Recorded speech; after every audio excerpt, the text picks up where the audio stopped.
Buenas noches a todos y todas, bueno, buenas tardes, noches a todos y todas que nos acompañan desde distintos puntos. Soy Lucero Medina U y junto a los profesores Aurelio Tello y Rodrigo Benza somos los encargados o el equipo editorial de la revista Calla, que es una revista en artes escénicas que va a tener su primer número en noviembre de este año. Y como parte del encuentro anual de investigación, innovación y creación, no podíamos estar aparte de este gran momento para compartir, para discutir y para poder tener justamente estos espacios de diálogo que nos permitan trazar puentes. Así que el puente que hoy día queremos trazar tiene que ver con nuestro dossier temático que saldrá justamente en esta primera edición y que tiene como tema artes escénicas y generación de diálogos en tiempos de crisis. Cuando nosotros pensamos sobre este tema para el dossier y pensamos también que este tema pudiese convocar múltiples reflexiones en la comunidad de artistas escénicos o investigadores sobre las artes escénicas, algo que nos movió mucho fue el hecho de qué lugares tenemos justamente para abrir diálogos. ¿Qué pasa cuando parece, ¿no?, que en la vida cotidiana el diálogo no puede existir o se cierran las fronteras para que exista el diálogo? Y cómo las artes escénicas, a partir de las experiencias de convivio o experiencias de diverso orden, pueden permitirnos permear en esos lugares donde no necesariamente la palabra, solo la palabra entra, ¿no?, cotidiana, sino a través de las imágenes, a través de las sonoridades. Entonces, motivados también por la necesidad de que en este tiempo de múltiples crisis pudiésemos pensar en el lugar de las artes escénicas tan discutido también, ¿no?, sobre qué es lo que permite que las artes escénicas tengan un movimiento, a qué reflexión puede llevar las artes escénicas también sobre la misma cotidianidad en la que todos estamos imbuidos, es que pensamos justamente en este espacio de participación, de diálogo, que va a ser esta mesa.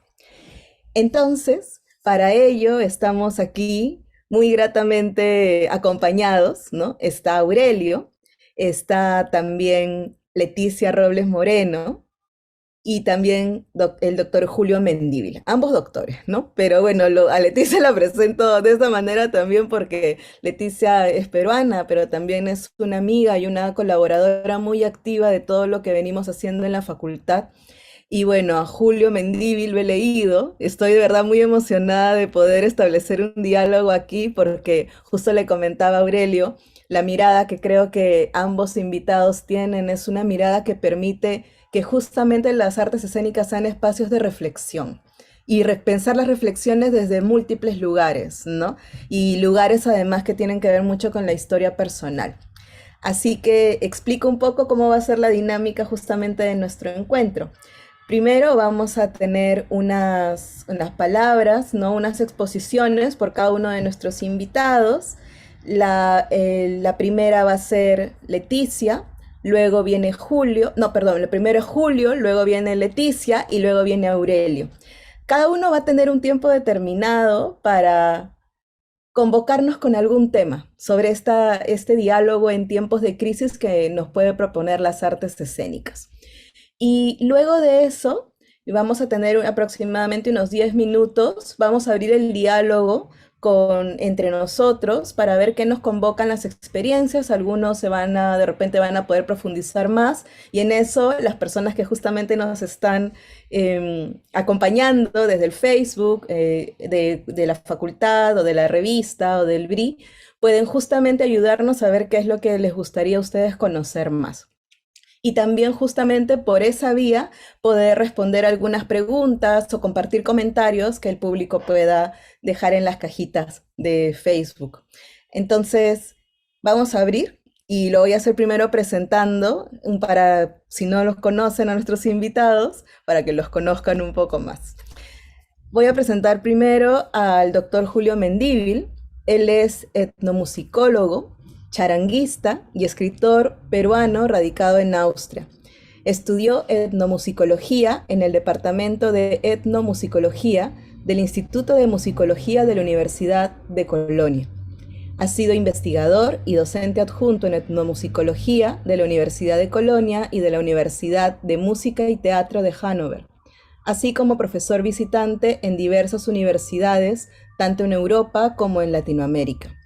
Ha dirigido la cátedra de etnomusicología en la Universidad de Colonia entre el 2008 y el 2012, el Center for World Music de la Universidad de Hildesheim, espero haberlo dicho decente, entre el 2013 y el 2015, la cátedra de etnomusicología de la Universidad Goethe de Frankfurt, y ha sido presidente de la International Association for the Study of Popular Music Drama, RAMA, Latinoamérica entre el 2012 y el 2016, así como vocero del grupo de trabajo Etnomusicología de la Sociedad de Investigación Musical de Alemania.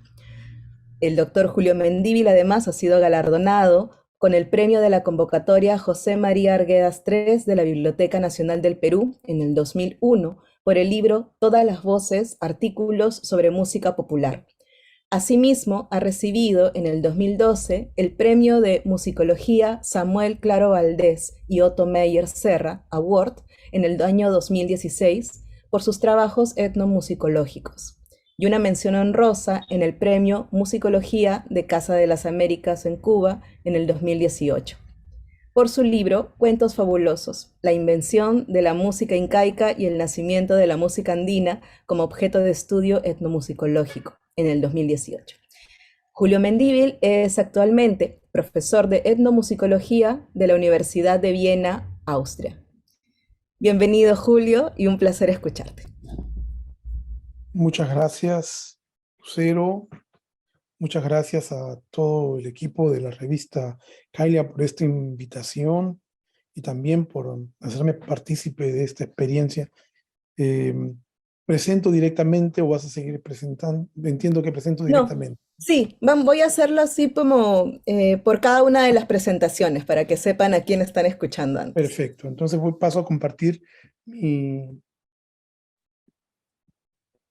Yo quisiera hablar muy rápidamente sobre cómo el trabajo etnográfico cambia durante los tiempos de crisis. Aunque quisiera decir para empezar que hoy en la mañana releía un texto de Giorgio Agamben sobre los campos de concentración y él decía que los campos de concentración anulaban la separación entre lo cotidiano y lo inaudito. Y esto me hizo pensar inmediatamente en el Perú, porque yo creo que en el Perú hace años que venimos viviendo lo inaudito como lo cotidiano, ¿no? Y me preguntaba yo como primer punto a reflexión, ¿desde cuándo hablamos de crisis en el Perú, ¿no?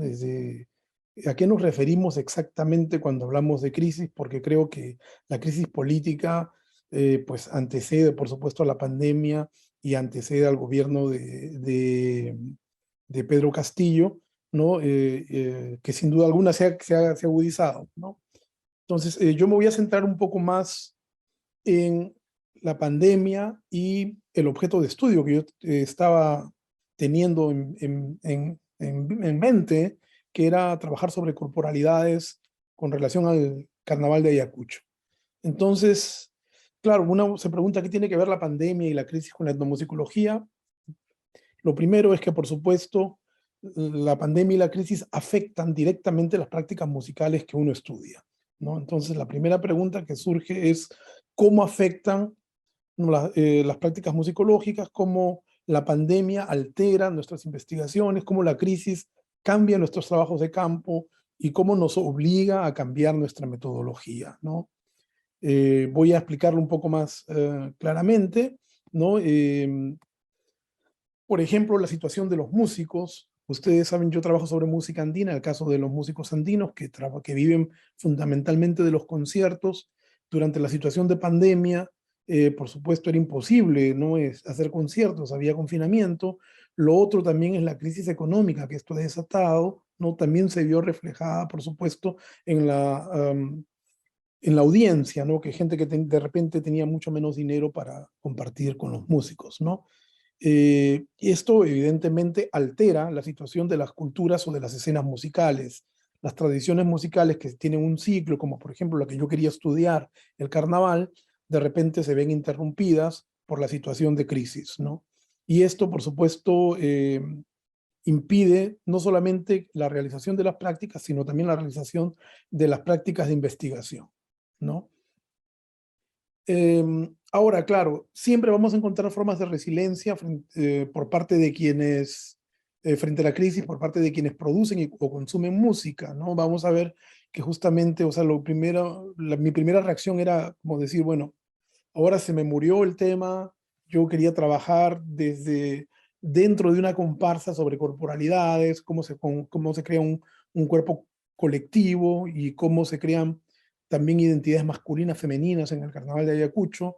Estaba trabajando con una comparsa, toqué el 2020 con ellos, ¿no? Y de repente pues vino la pandemia, el 2021 se canceló, el 2022 la gente salió aunque estaba prohibido salir, ¿no? Pero oficialmente no hubo carnaval, ¿no? Y bueno, por supuesto, esta situación de resiliencia lleva a que aparezcan nuevos fenómenos musicales, ¿no? Y nuevas situaciones debido a la crisis, ¿no? Eh, por ejemplo, en el caso del objeto de estudio que yo tenía, ¿no? Dos cosas me parecieron interesantes, es que se hicieron conciertos online con música de carnaval esos días, y la comparsa de carnaval en la que yo estaba trabajando, por supuesto, no pudo realizar las actividades que teníamos planeadas para ese año, pero sin embargo el WhatsApp se volvió un medio importantísimo de comunicación en el tiempo de la pandemia. Hasta entonces, el WhatsApp había sido solamente una manera de mostrar o de indicar, nos vamos a reunir en tal parte, si alguien se perdió, por favor, o alguien que necesite alguna cosa, que ponga por acá. De repente el WhatsApp se volvió en el medio más importante de comunicación, y trágicamente, porque también fue a través del WhatsApp que nos enteramos que muchos de los miembros de esta comparsa murieron durante la pandemia, ¿no? Entonces también para mí, de repente el WhatsApp se volvió una parte del campo etnológico, ¿no? El campo a visitar, del campo a mirar. No reproduzco aquí tomas de la pantalla porque, claro, involucran diálogos que son privados, ¿no? Pero, o sea, mucho material que he estado trabajando últimamente está directamente relacionado con lo que hablábamos como grupo en el WhatsApp, ¿no? Esto, por supuesto, trae ya problemas metodológicos, ¿no?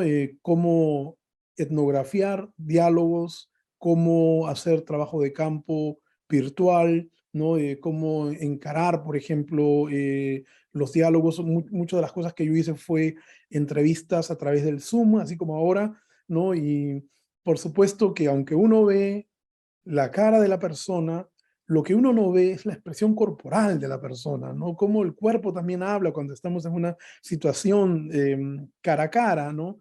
Y uno se tiene que replantear una serie de actitudes que ha ya internalizado para las entrevistas de trabajo de campo, ¿no? Entonces había como que reinventarse, desarrollar nuevas metodologías para también entender, por ejemplo, ahora cuando yo hablo con ustedes, yo que uso lentes, no, o focalizo en una cosa o focalizo en otra. Cuando hablaba con las personas no podía focalizar en todo al mismo tiempo, ¿no? Lo que sí es mucho más factible cuando uno está presente. Entonces, uno se ve obligado a desarrollar nuevas metodologías de investigación. Aquí les muestro, por ejemplo, una foto del carnaval muy rápidamente, donde se ve cómo el carnaval se vuelve como un río humano que invade la ciudad, ¿no? Esto desapareció, por supuesto, el 2021, y se vivió de una manera muy débil el 2022, ¿no? Yo de hecho no viajé porque la municipalidad dijo que no iba a haber carnaval, sin embargo algunas comparsas salieron. O sea, no aguantaron, ¿no? Y salieron sin permiso, ¿no? Pero también es interesante eso, ¿no?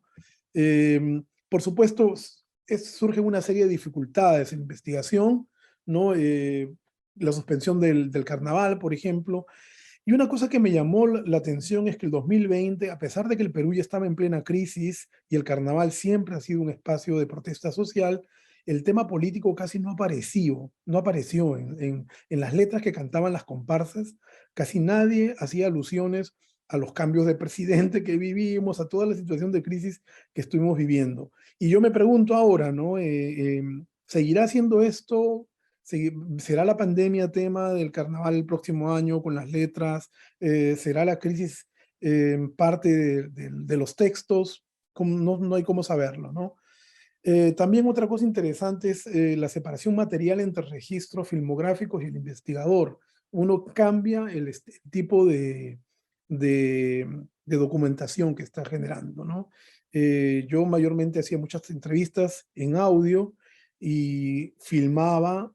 Y bueno, en esta investigación fundamentalmente lo que estoy haciendo es eh, filmaciones y filmaciones a veces en pantalla, ¿no? Así que evidentemente cambia la forma de almacenar la investigación y por tanto también la manera como la podría yo evaluar, ¿no es cierto? Y por supuesto, lo más terrible de las dificultades que surgen en este caso de crisis es que las crisis cambian por completo el calendario original de la investigación. En mi caso, por suerte, yo no tengo que entregar un trabajo de tesis ni nada, estoy investigando porque es parte de mi trabajo, lo puedo hacer en el momento que quiera, pero me pongo a pensar en el caso de tesistas, ¿no? Que están trabajando, estaban trabajando en el campo y de repente viene la pandemia y por supuesto les rompe el calendario y se vuelve un problema insalvable. Entonces tienen que reformular todo el tema también, ¿no? Me parece interesante también que esto pasa porque desaparece prácticamente el objeto de estudio, ¿no? Bueno, y otras fotos que muestran cómo la presencia, ¿no? Lo presencial es vital dentro del carnaval, ¿no? Y al desaparecer esto, por supuesto, pues golpea muy fuerte la tradición del carnaval, ¿no? Y nos obliga a nosotros los investigadores a repensarnos por completo, ¿no? Y tratar de estar a la altura de las circunstancias, lo que no siempre es fácil en un país como el Perú, un país que cambia cada día, ¿no? A veces yo me levanto, no les miento, me despierto y lo primero que hago es ver las noticias del Perú, ¿no? Y ese momento de prender la computadora y entrar a la página web y ver las noticias en el Perú, siempre está unido a un sentimiento de zozobra, ¿no? Que me dice, ¿qué habrá pasado ahora, no? O sea, nunca espero algo bueno, sino siempre estoy pensando, ojalá que no haya pasado alguna cosa terrible, ¿no?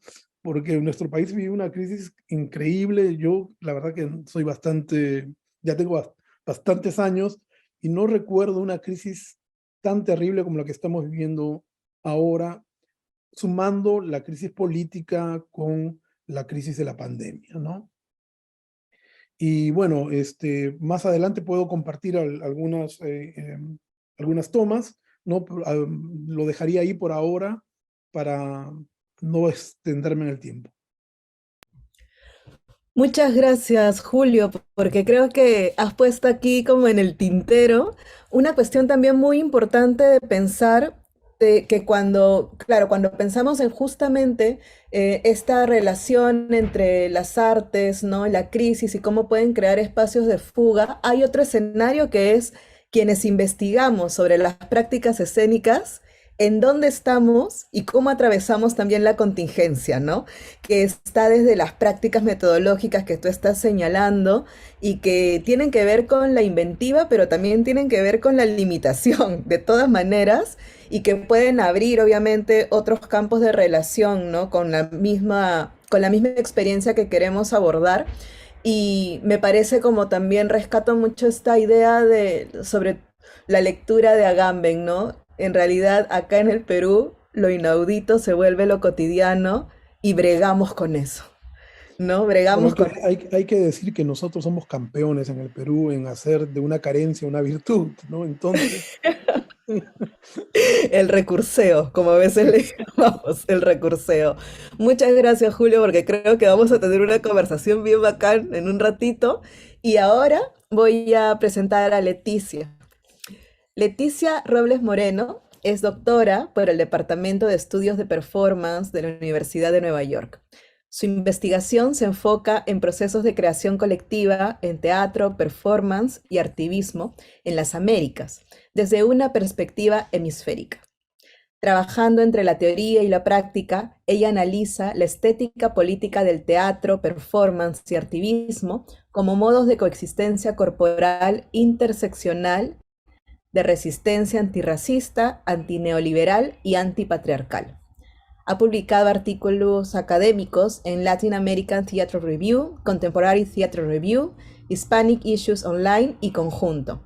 Su proyecto de libro, Devenir Colectivo, Cartografías de Resistencia a través del Performance en las Américas, analiza la estética y política de colectividades transnacionales e intergeneracionales desde los estudios de performance, estudios de género y teoría crítica de la raza.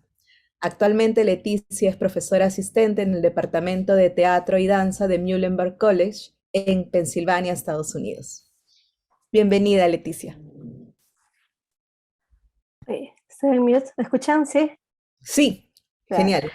Ok. Gracias, Lucero, por esta introducción, y también gracias a Rodrigo, a Aurelio, por esta invitación, a Julio. Muy interesante lo que acabas de mencionar, porque justamente en preparación para este diálogo, Lucero mencionó jugar un poco con la materialidad, que podemos invocar materialmente, ¿no?, dentro de este mundo digital. Y se me ocurrió, estoy muy pensando demasiado en este pequeño documento, ¿no? Ya que mi investigación y creación se enfocan en espacios transnacionales, en puentes hemisféricos, que, como bien nos recuerda Julio, quedaron en pausa, se interrumpieron durante la pandemia. Ahora que me es posible viajar nuevamente, hace poco estuve en Lima, pienso en estos documentos que nos identifican con todas las luchas identitarias que nuestros gobiernos mantienen en estado de sitio, pero también que abren caminos de encuentro y de diálogo. Pienso en el privilegio que esto implica y comparto la esperanza de que estos caminos se abran más ampliamente para todas y para todos. Y pensando en estas crisis, pensando en esa palabra clave, y en la posibilidad de que no hay una respuesta conclusiva, no hay una solución, sino espacios de reflexión a través del teatro, las artes vivas. Pienso en un reaprendizaje de los sentidos, ¿no? Hemos reaprendido a cómo vemos, escuchamos, cómo sentimos de una manera distinta. Ya el mundo ha vivido plagas, ya el teatro, las artes vivas en general han tenido que reinventarse. Pero las crisis constantes que vivimos, que hemos vivido, y como bien ha dicho Julio, no empiezan con la pandemia. Pareciera que vivimos en estado constante de crisis. Desde que tengo memoria, siempre vivimos en este estado constante de crisis. Pero creo que la diferencia en este momento es que son crisis en medio de un mundo global o globalizado, ¿no? Volviendo a la materialidad del pasaporte, en donde posibles encuentros creativos eran una promesa dentro de nuestro imaginario social. Si no estamos pensando, bueno, es posible viajar, es posible visitar esos espacios para la creación y la investigación. Y la cuarentena y el aislamiento le han dado un vuelco a lo que motiva estos encuentros. La posibilidad tangible de la muerte, ¿no?, de la zozobra constante, nos hace querer encontrarnos no solo para estar juntas, estar juntos, sino para estar juntas y juntos, porque quizás mañana no podremos estarlo más, ¿no? Hay es el fantasma de una posible muerte. Y esto, creo yo, está generando un cambio de actitud, que es el motor de nuestro accionar creativo. Mientras se pueda crear, es ahora necesario desafiar distancias espaciotemporales, buscar maneras de lograr de desafiar estas barreras, lo cual también ha afectado nuestro lente analítico y afectivo, ¿no? Desde mi punto de vista, este cambio empieza a surgir, en primer lugar, en la relación que las creadores artísticos tienen con su entorno, que en los últimos años paradójicamente se ha encogido y se ha expandido al mismo tiempo, ¿no? Creo que al pensar, me da mucha risa lo que dice Julio acerca de que somos expertos en crear algo productivo de la crisis, ¿no?, de la carencia. Pero efectivamente en este movimiento entre lo que se encoge y lo que se expande, creo que hay una actitud de apertura, de reconocimiento de que nuestros esfuerzos por comprender y explicar un mundo en cambio constante pueden ser fútiles. Sin embargo, esta futilidad, esta zozobra constante, de alguna manera reconoce esa vulnerabilidad que tenemos, esta presencia constante de la muerte, que extrañamente aviva las ganas de luchar, ¿no? De seguir, incluso arriesgando el cuerpo, poniendo el cuerpo para hacer posible la emergencia de un mundo más vivible, ¿no? Como lo están, por ejemplo, demostrando las marchas, las protestas sociales, las compas feministas en ese momento en Irán, ¿no? Las mujeres que están saliendo simplemente a pedir poder caminar tranquilas por la calle, ¿no? Y finalmente una apertura artística. Todo esto creo que deviene en una apertura artística, estética, política, hacia la hibridez, hacia algo que no es ni lo uno ni lo otro, sino que puede ser múltiple, contradictorio, proteico. Entonces, quiero compartir 3 experiencias que me han inspirado, me han marcado mucho en este tiempo, eh, desde lo que es el trabajo tanto en las calles como desde la distancia y el aislamiento, ¿no?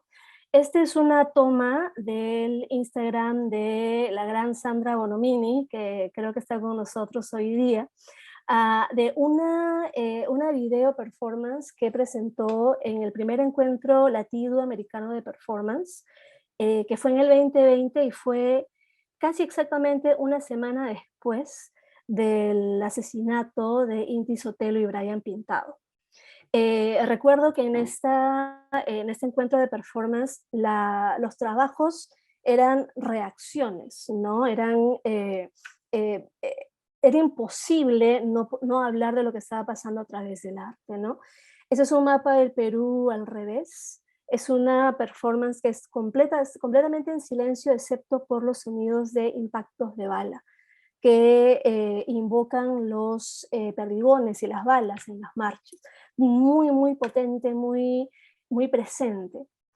Y pienso en esta foto de una de las marchas, esa es en Arequipa, a los pocos días de ese asesinato, en donde la materialidad de la bandera se transforma, ¿no? Hay una resonancia entre lo que trabaja Sandra y esta imagen de la gente en las calles, ¿no?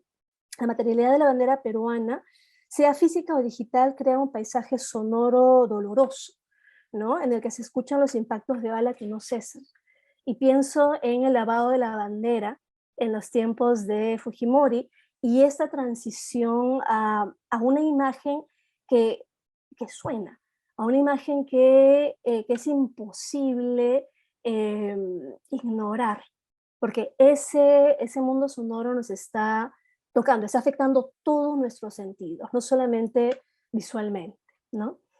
En ese sentido, y yo solamente estoy mencionando estas 3 experiencias, ojalá podamos expandirnos después, una segunda experiencia viene de mi trabajo con compañeras, compañeros del Club de Teatro de Lima.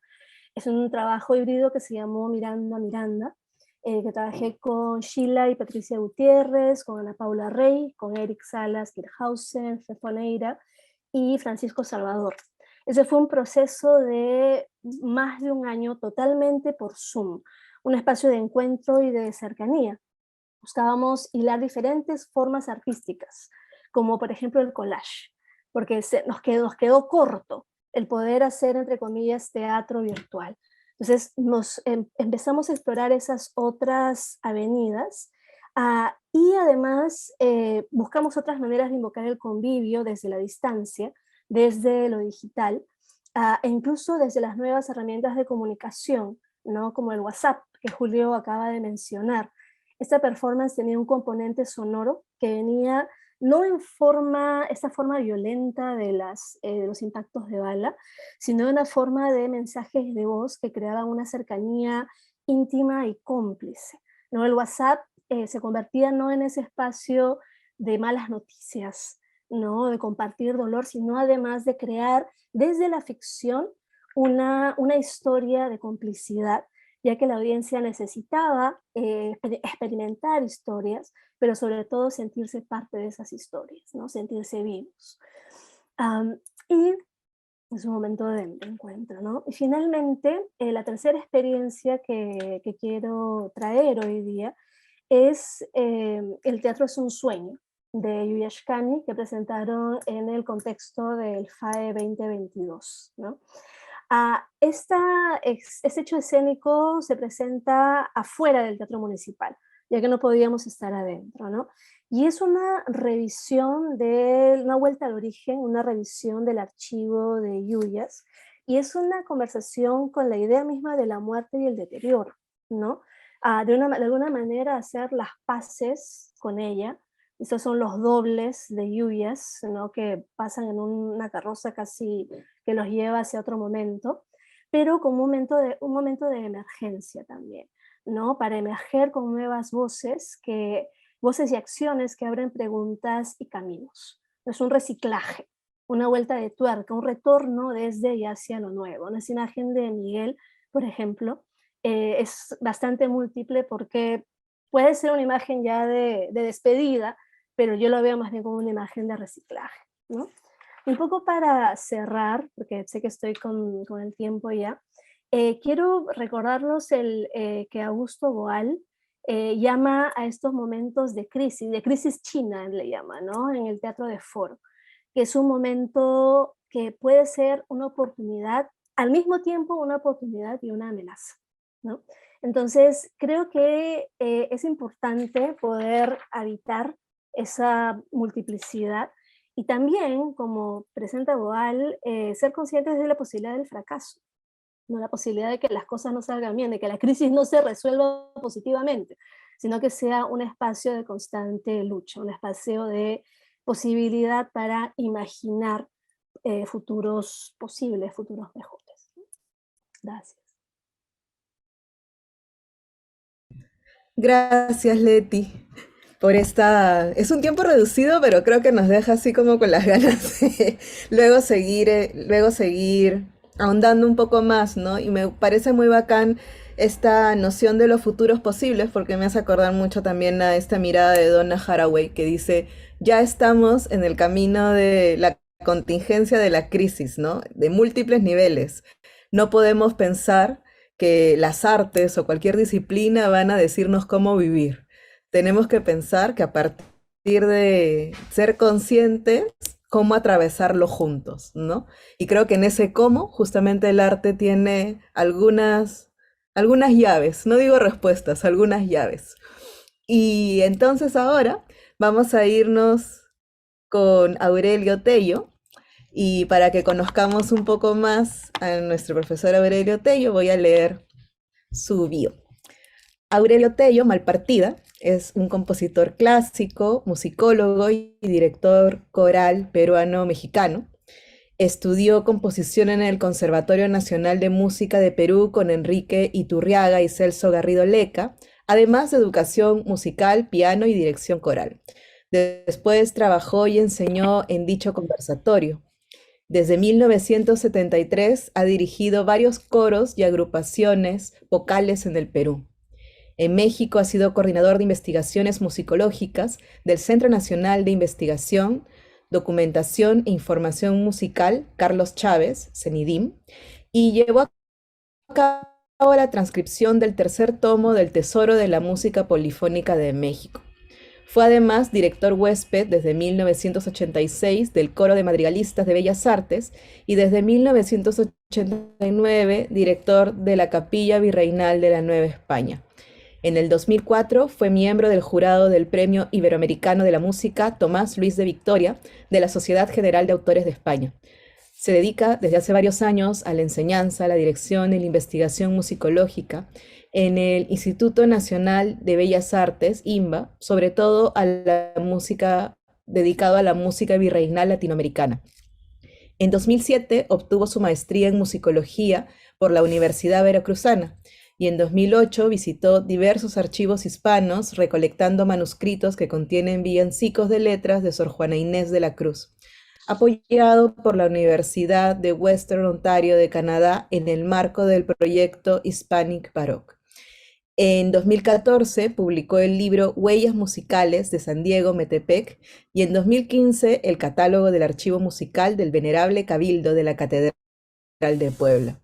Es doctorando en el posgrado de la Facultad de Música de la UNAM, y en estos momentos también entre sus publicaciones tenemos el estudio documental y catálogo del acervo musical novohispano, Cómo componer ópera en el Perú y no morir en el intento, y En proceso, el cancionero musical de Gaspar Fernández, volumen 5.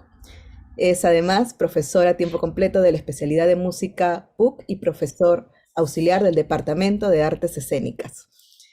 Bueno, qué alegría volverte a escuchar. Siempre es una alegría escucharte a ti, Aurelio, así que bienvenido. Muchas gracias por la oportunidad. Siempre se agradece el ser tenido en cuenta y encontrar tribunas para manifestar las inquietudes que cotidianamente nos acompañan en nuestro quehacer como músicos, como docentes, como investigadores, como artistas múltiples en nuestra propia disciplina, ¿no? Yo quiero referirme a 3 aspectos con los que he tenido que lidiar en estos últimos años, que acabaron replanteando un poco mi visión de algunas cosas, ¿no? No porque fueran diferentes antes y ya no lo sean así ahora, o porque antes eran de una manera y ahora sean mejores o peores. Simplemente que las contingencias que fuimos viviendo en estos últimos años me hicieron repreguntarme, repensar algunos aspectos. Se nos atravesaron los bicentenarios. Y digo los bicentenarios porque no solamente el Perú conmemoró el bicentenario de su independencia, que de por sí ya es un tema discutible si realmente fuimos independientes y por la voluntad general de los pueblos y por la justicia de su causa que Dios defendía, ¿no?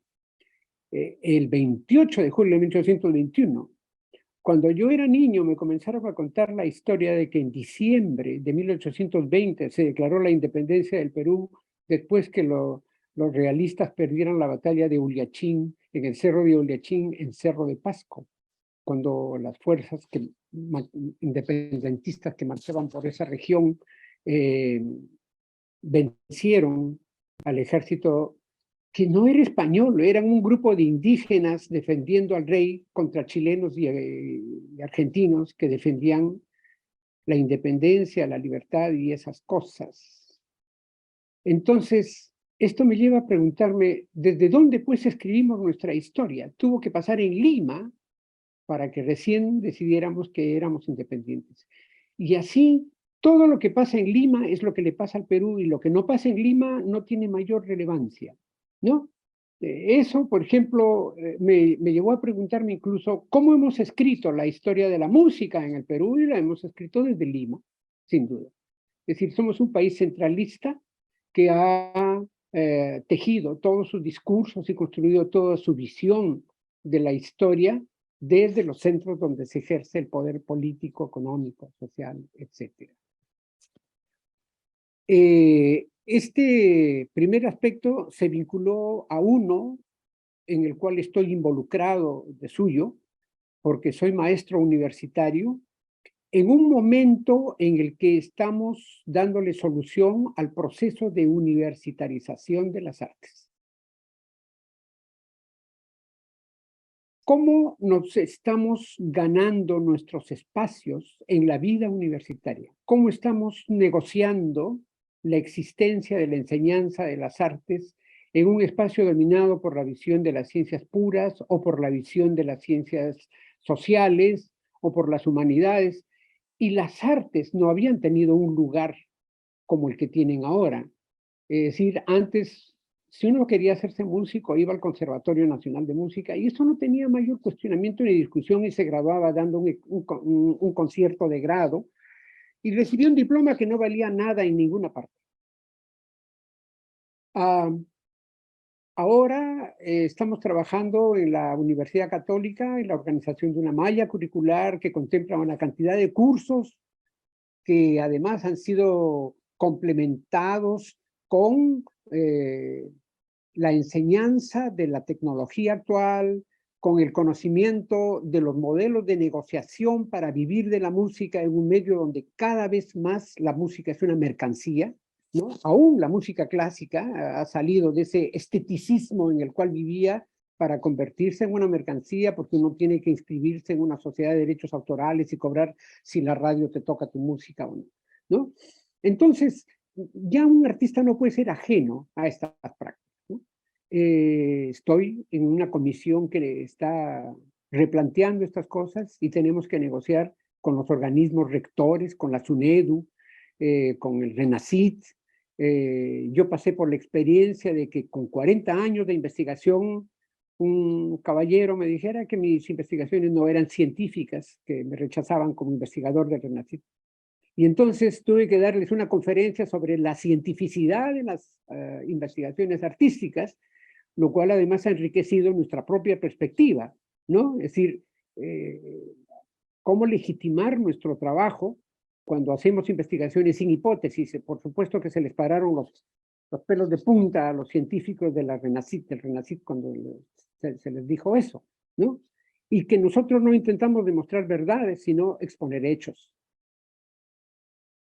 Es decir, eso no cabe en ciertos paradigmas, pero nosotros tenemos que ganarnos nuestro lugar, pues, en el mundo académico. Ahí tenemos un brillante libro de Rubén López Cano sobre la investigación artística, convertido ahora en libro de texto en muchísimas universidades del mundo. Es decir, que los artistas tienen su propio discurso, su propia metodología, su propio vocabulario y tienen sus propias rutas de trabajo, ¿no? Me tocó estar en reuniones representando a la Universidad Nacional de Música en la definición de la investigación en el nivel superior de la educación artística. Cosa que, por supuesto, en el Perú no se había pensado y tuvimos que rebatir una afirmación que hizo un funcionario cuando nos dijo que no se aceptaban las biografías, no eran investigaciones musicológicas o científicas, porque quienes escriben biografías juntan recortes de periódicos y cuentan los chismes de los músicos, ¿no? Es decir, hay que hacer un trabajo de educación al más alto nivel, para que quienes tienen en sus manos las políticas de la educación artística universitaria ahora entiendan la naturaleza de nuestras disciplinas y de las artes en su conjunto, no solamente de las artes escénicas, sino de las artes en su conjunto, porque esto toca también a las artes plásticas y seguramente a las artes marciales y a las artes culinarias, ¿no? Y un tercer aspecto que fue encontrarnos con una pandemia, con el coronavirus, que nos sacó de nuestra comodidad académica en la que estábamos ya instalados. Salgo a tal hora de mi casa, llego al salón de clase con la clase preparada el día anterior, me enfrento a los alumnos, paso lista, les explico, hago que sea efectiva la clase porque los chicos tienen que salir del salón con algo aprendido, ¿no? Y ahora no había eso, no había el salón, yo ni siquiera conocía a los alumnos, no les veía la cara porque estaban con la cámara apagada. Se crearon nuevas dinámicas y comprobamos que el trabajo artístico musical no tenía ninguna compatibilidad con estas herramientas como la que estamos usando ahora, que es las plataformas digitales, el Zoom, el Meet, el Teams, todo eso, ¿no? Es decir, yo soy director del coro de madrigalistas de la Universidad Católica y no podíamos cantar ni 4 compases juntos porque simplemente la tecnología no lo permite. Entonces hubo que reinventar cómo hacer un ensayo, cómo presentar un concierto. Hicimos 2, 3 conciertos virtuales, ¿no? Con las caritas de los chicos ahí viéndose en el video, que era el producto del trabajo individual de cada uno. Esto replanteó la metodología de ensayo, de la misma manera que me planteó a mí mismo la metodología de investigación de mis trabajos como musicólogo, porque ya no podía ir a las bibliotecas, por ejemplo. Entonces hubo que entrar al asalto, pues, a las bibliotecas digitales. Y tuve que bajar a mi computadora todas las ediciones Príncipe de los poemarios del Siglo de Oro, porque no había biblioteca en la cual leer esos textos. Entonces tenía que tenerlos en mi casa. Bueno, todo esto se ha reflejado en nuevas crisis. Yo reafirmo lo que han dicho Julio y Leticia en torno a la permanencia de la crisis. Yo desde que recuerdo, desde que mi mamá decía, coman ahora porque de repente un día no va a haber que comer, ¿no?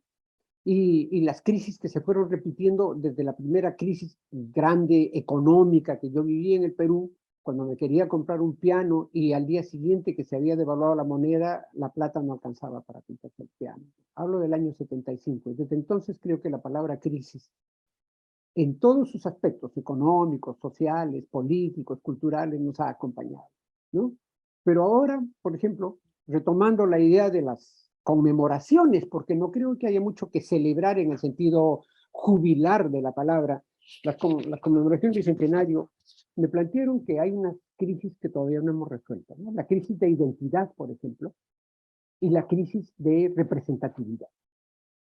Es decir latinoamericano, no sé qué cosa representa, y decir peruano incluso, ¿no? Yo decidí abrir mi curso, quiero compartir una presentación, un ratito, así, un par de minutos, para mostrarles esta presentación que hice justamente en el año de la pandemia, el año 2020, cuando preveíamos que venía la conmemoración del Bicentenario. Y le preguntaba a mis alumnos, a ver, estuve leyendo a una historiadora argentina que se llama Emma Chivotti, y que escribió un libro muy interesante que se llama América Latina y la clase de historia. ¿De qué se les habla a los estudiantes cuando se habla de América Latina? Y ella plantea que hay 3 desafíos que yo creo que no hemos resuelto. El espacio. ¿Qué es Latinoamérica? ¿Qué alcanza Latinoamérica? ¿Hasta dónde es Latinoamérica? Hablar del tiempo. ¿Desde cuándo es Latinoamérica? El tiempo prehispánico es Latinoamérica, el tiempo colonial es Latinoamérica, el tiempo presente, globalizado en todos sus aspectos, sobre todo económicos, culturales, es Latinoamérica. ¿Y quién es un latinoamericano?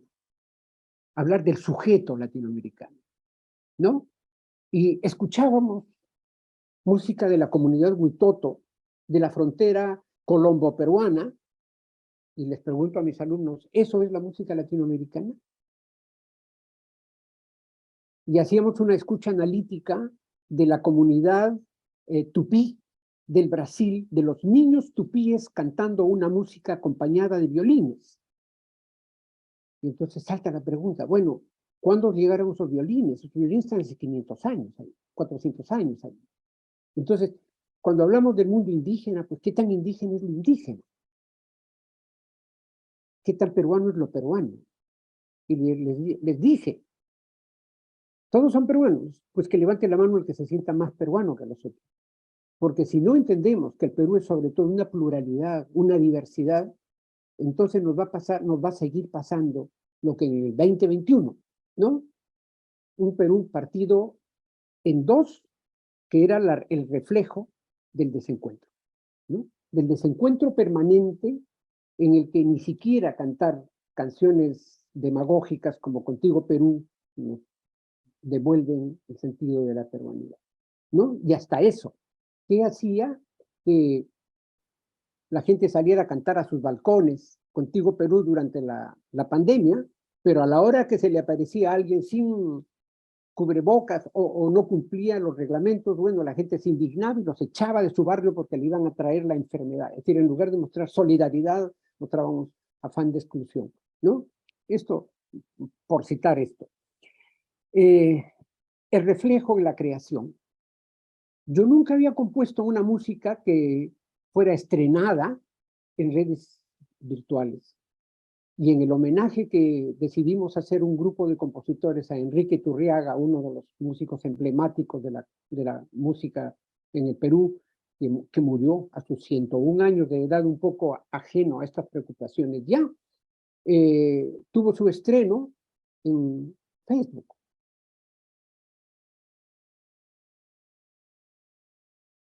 En los viejos tiempos, cuando éramos estudiantes de composición, nos preparábamos para presentar nuestras composiciones en el escenario.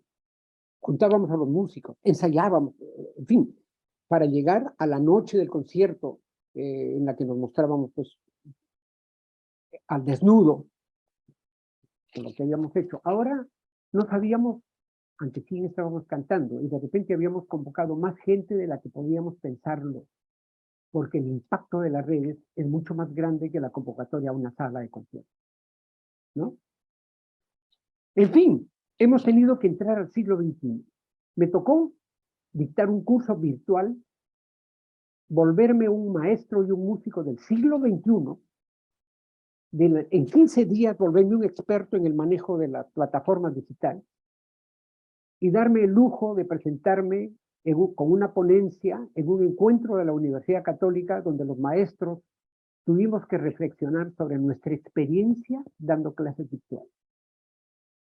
Y yo conté cómo resolví el problema de dictar un curso de introducción a la musicología con los estudiantes de la especialidad de música de la Católica sin verles la cara, pero mostrando un trabajo realizado a lo largo de 16 semanas que dura el semestre, dirigiéndolos virtualmente. Es decir, tuvimos que reinventarnos como maestros, como músicos, como compositores, como directores, como intérpretes, ¿no? En todos los aspectos.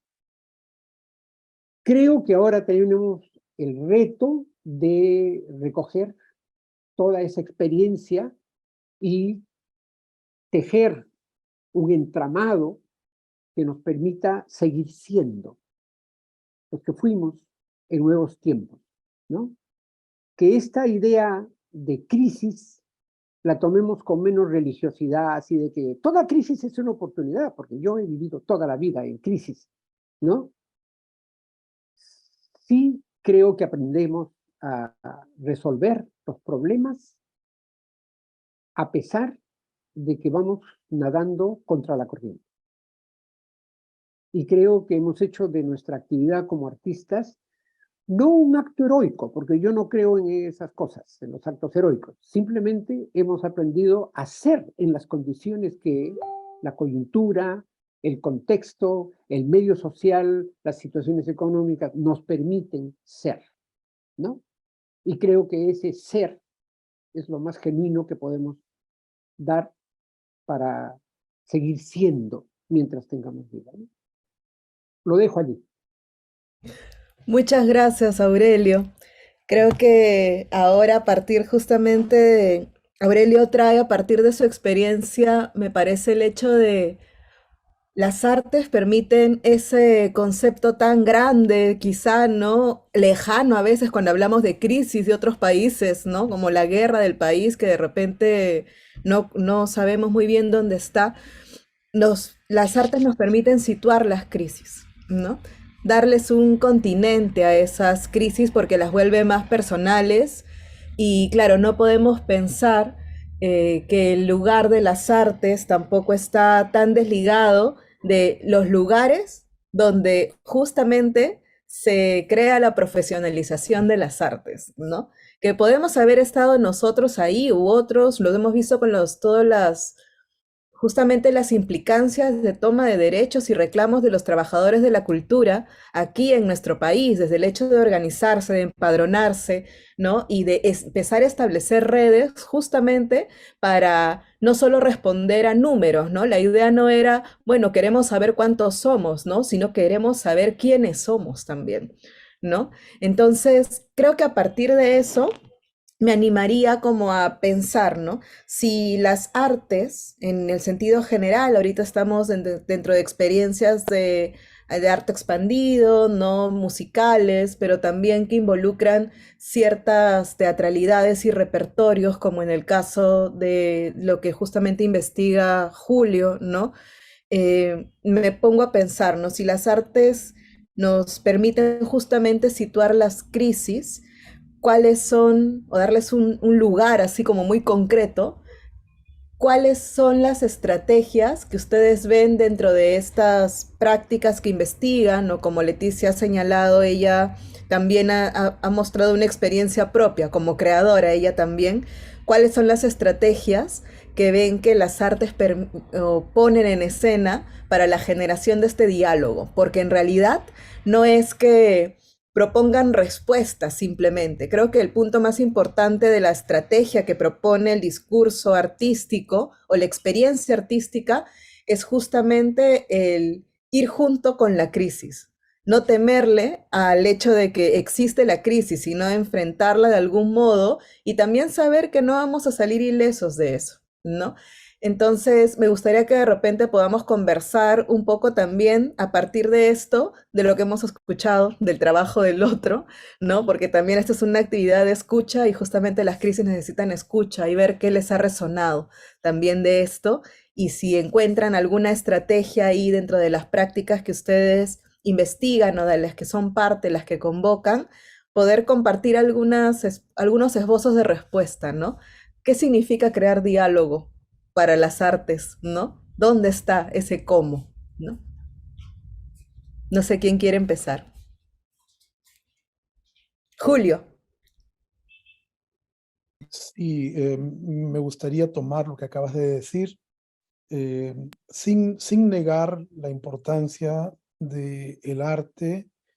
Yo particularmente soy un poco crítico frente a discursos que tienden a romantizar el arte como un espacio de resistencia. ¿Por qué? Porque es un discurso bastante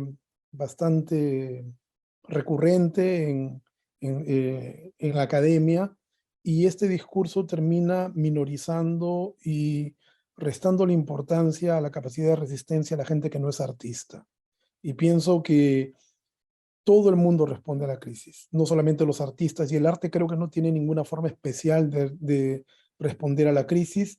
La diferencia para mí radica en que nosotros como artistas mostramos nuestra reacción a un público, entonces compartimos nuestra reacción. El hombre común, la mujer común, reacciona frente a la crisis, pero eso no se hace colectivo porque es una solución personal, ¿no? Y la diferencia entonces es quizá de grado, pero no hay una diferencia, digamos, ontológica. Yo creo que todos respondemos a la crisis, ¿no? Eso lo primero. Y lo segundo que quisiera remarcar es algo que dijo Leticia, que me parece súper importante, es que en el Perú parte de la crisis es justamente la presencia de la muerte, ¿no? Yo recuerdo los años 80 que yo vivía en el Perú, los años que me tocó vivir a mí, los años del conflicto interno, fueron años en los cuales uno salía a la calle y no sabía si volvía, ¿no? Yo vivía además en Ayacucho en esos años, ¿no? Y perdí un miembro de la familia en la guerra, ¿no? Entonces, la presencia de la muerte, tomar conciencia de lo efímero de la vida, también nos lleva siempre a plantearnos respuestas, ¿no? A plantearnos preguntas y buscar respuestas para esas preguntas, ¿no? Y yo creo que en gran parte, como somos un país impuntual, ¿no? Nuestra respuesta a la crisis siempre ha sido posponer la muerte, ¿no? Posponer la muerte para más tarde. O sea, mientras se pueda, hay que posponerla, ¿no? Y creo que eso es una cosa muy importante. Y lo último que quisiera mencionar es algo que dijo Aurelio, que me parece súper importante remarcar. Si bien es cierto que la tecnología, ¿no? Nos propone y nos permite ciertas cosas, justamente el ejemplo que comentaba Aurelio me llevó a pensar inmediatamente que también las necesidades que nosotros como usuarios planteamos en los programas obligan a la tecnología a cambiarse, ¿no? Zoom no era lo que es hoy, ¿no? Y cuando empezó la pandemia, Zoom no tenía las funciones que tiene hoy en día. Ha ido cambiándolas y mejorándolas, ¿no? Por la necesidad que había en la situación de crisis, ¿no? Entonces, realmente, como dice Aurelio, las crisis nos ponen frente al abismo, pero también nos dan una posibilidad de salida, y hay que saber sopesar entre el optimismo y el pesimismo para no pecar ni de una ni de otra cosa, ¿no? Es, creo, muy pertinente justamente lo que propones, porque también, por ejemplo, estamos armando una mesa desde una revista, ¿no? ¿Quiénes leen las revistas? No es que alguien se pelee por decir yo quiero leer la revista, ¿no? Pero ahí justamente la gran tarea es salir de un discurso donde hay unos entendidos, ¿no? Que no conocen su lugar de enunciación, sino tender puentes, ¿no? Socializar de otras maneras para encontrar justamente diálogos, ¿no? Quizá no sé si de tú a tú, pero sí de estamos juntos, ¿no? Como tú dices, todos respondemos, pero son pocos los momentos en los que podemos pensar, ok, entre qué reparto, ¿no? De sensibilidades, imaginarios, estamos respondiendo y cómo los compartimos y cómo tendemos puentes para decir, esto lo estamos viviendo todos, ¿no? Esto lo estamos viviendo todos y creo que las experiencias que tú también has compartido en el caso del carnaval son preguntas como muy importantes por más de que no vayamos al carnaval todos, porque estamos hablando de tiempos, ¿no? Que marcan una pulsión dentro de la comunidad que son vitales. Otra vez estamos hablando de los ciclos de la vida, ¿no? Y esos ciclos son comunitariamente, son necesarios. Algunos podemos tenerlos más claros que otros, es verdad, pero son vitales por más que, como diga Aurelio, no sucedan aquí a la vuelta de mi casa, pero sí suceden, si uno se pasea, están en las asociaciones, están en los mismos lugares que nosotros podemos, con los que nos podemos vincular, ¿no? Así que me parece muy bacán poder también abrir la conversación desde ahí, ¿no?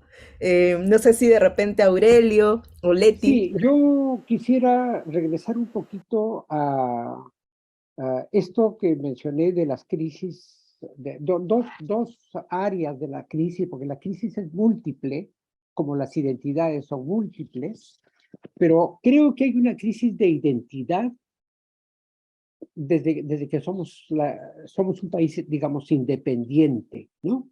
Es decir, cuando ya no éramos vasallos del rey, ¿quiénes éramos?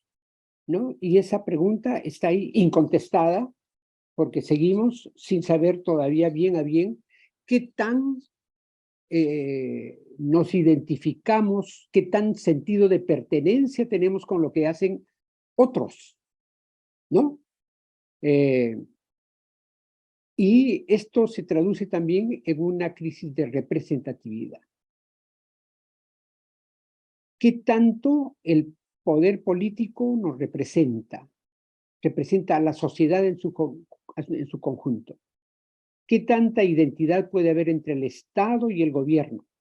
Pero entonces en ese giro de cosas, si seguimos encadenando, lo que dice Julio en uno de sus libros ya clásicos, ¿no? Es decir, que la música no nos une, la música nos separa. Más aún en un país como el Perú, donde hay mi música y tu música, ¿no? Y eso no se traduce solo en un asunto de gustos personales, sino en identidades de clase, en identidades culturales, en identidades regionales, ¿no? Yo recuerdo que vi con cierta sorpresa o indignación un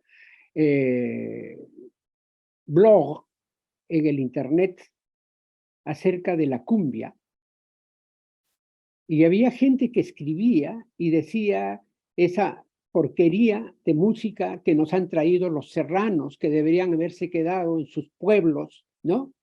Y no estamos hablando de un género pues, como el huayno o algo así. La cumbia es un poco más que eso, ¿no? O un poco menos, o un poco más, pero ya no es eso. Pero a mí lo que me sorprendía era esta manera de dirigirse al otro, ¿no? Al otro peruano. De allí que también nosotros hayamos pugnado en nuestra disciplina por afirmar y afincar un concepto que es el de la pluralidad, ¿no? Es decir, que lo que hay que estudiar es el hecho musical, lo que hagan los seres humanos, todo lo que hagan como hecho musical es posible de ser conocido, explicado, estudiado, analizado, entendido. Y dejemos nuestros gustos personales afuera, ¿no? Es decir, desarrollar una especie de ecumenismo intelectual para tener una comprensión de lo que hace las diversas sociedades que conforman el entramado humano de nuestro país, pero de nuestro continente y en general del género humano, pues, ¿no? Entonces, creo que la musicología puede ser, en tanto disciplina, la musicología o la etnomusicología, que al fin de cuentas esa también es una división centroeuropea, ¿no? Eurocentrista. Bueno, ambas pueden ser disciplinas que tiendan puentes de entendimiento entre las sociedades y las comunidades humanas.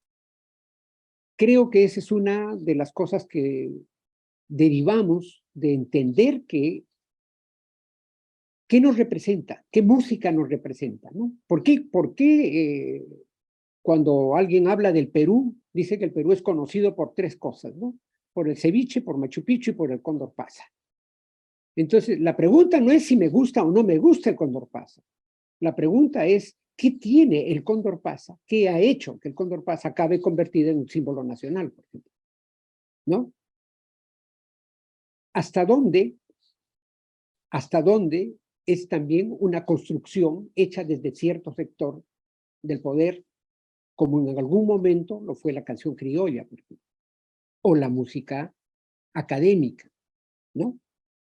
Entonces, entender nuestro país y nuestras sociedades como la suma de diversidades, creo que será una manera de afrontar esa permanente crisis de identidad y de representatividad que estamos siempre encontrándonos, ¿no? Muchas gracias, Aurelio. No sé, Leticia, si ahí tienes para compartir. Ujú. Sí, sí, gracias Aurelio, Julio. Em, bueno, una primera respuesta, ¿no?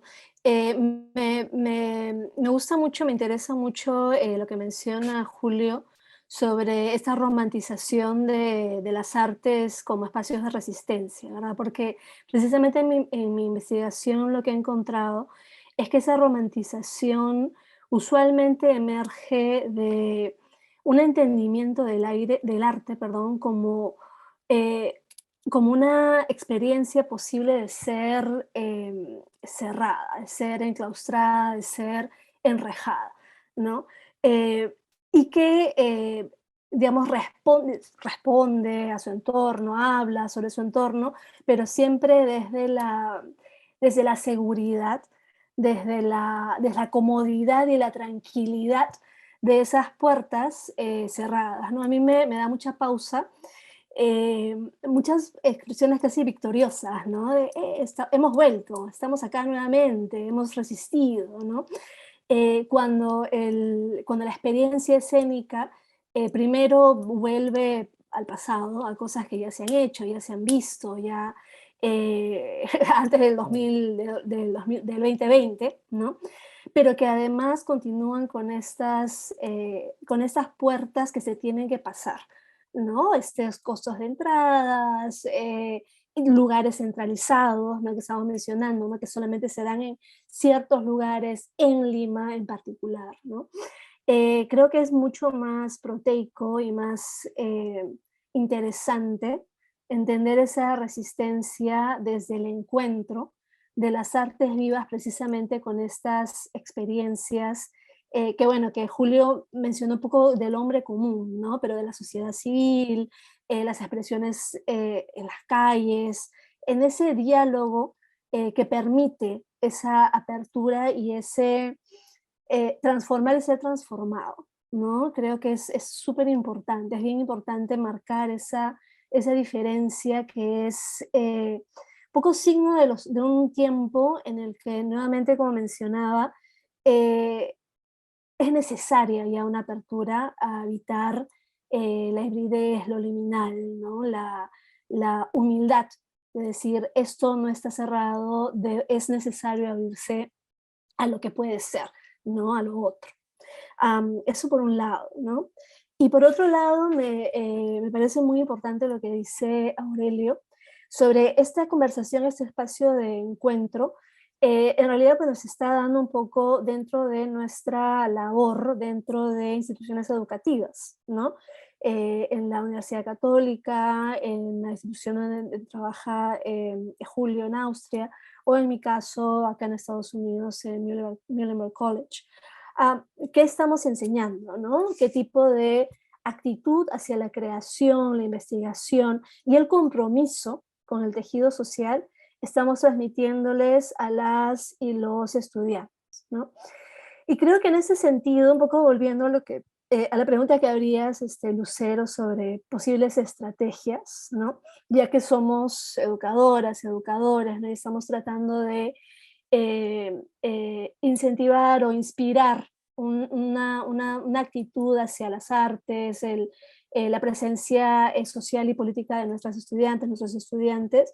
Creo que, no sé si es una estrategia, pero es algo que siempre resalto en mis clases, ¿no? Es necesario identificar nuestras propias luchas desde nuestro lugar de presencia y de acción para realizar una investigación honesta y poner en escena experiencias que dialoguen con nuestros entornos, ¿no? Un diálogo de resonancias creativas, ¿no? Como un poco estaba viendo el tema de las balas en la bandera, ¿no? O sea, resonar y no de ecos, ¿no? Que se diluyen en una falta de originalidad y honestidad, ¿no? Un poco pensando en el ejemplo acá en Estados Unidos, así como noviembre 2020 marcó muchísimo las respuestas estético-políticas después de la muerte de Inti Bryant. Acá en Estados Unidos un hecho pivot fue el asesinato de George Floyd en mayo del 2020, ¿no? Eso ha cambiado, ha transformado por completo la manera en que, por lo menos desde los espacios de educación en teatro y danza, por ejemplo, están respondiendo muchas instituciones educativas, ¿no? Por ejemplo, el cambio en cómo se hacen las audiciones, ¿no? Qué se busca al repartir roles en una producción, cómo se seleccionan las obras que se van a poner en una temporada. Todo eso está atravesado por un entender que el tema de raza, clase, privilegio, género están todos intersectados, ¿no? Y esto, o sea, se puede ver más, creo yo, desde espacios educativos, más que en lo que es, por ejemplo, lo que es Broadway, ¿no? Porque Broadway más bien está más en esta línea de hemos vuelto, qué bien, ¿no? Ahora podemos seguir cobrando $500 por ticket, ¿no? Entonces, ese circuito, digamos que está satisfecho con una vuelta a lo que era antes, ¿no?